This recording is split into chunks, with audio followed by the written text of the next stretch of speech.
ليس عندنا أغلى من النبي، لا أب ولا أم ولا زوجة ولا ولد ولا النفس التي بين جنبي ليست أغلى من النبي. والشوق في ذاك روحي يا رسول الله، جنة الماء المعين.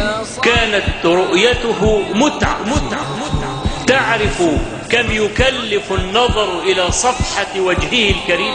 نظرة واحدة تعرف تساوي كم؟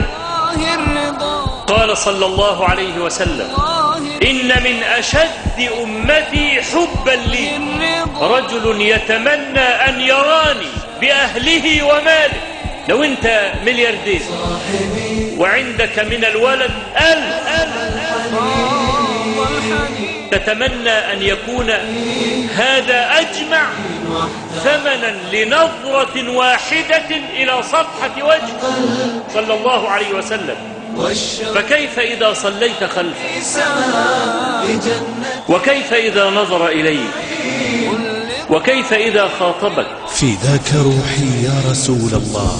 ليس هناك جيل أبدا أفضل من جيل الصحابة، لأنهم كانوا أشد الناس بلاء، وأعظم بلاء وقع بهم أنهم دفنوا رسول الله صلى الله عليه وسلم وأهالوا عليه التراب.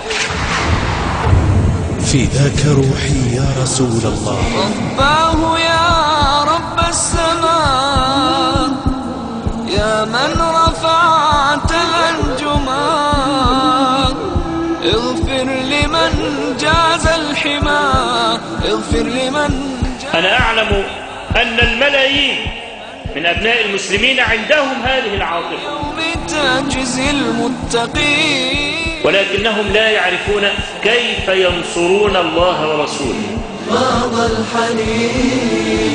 فاعلم أنك لا تستطيع أن تنصر الله عز وجل ولا رسوله صلى الله عليه وآله وسلم إلا إذا كنت محبا. في ذاك روحي يا رسول الله.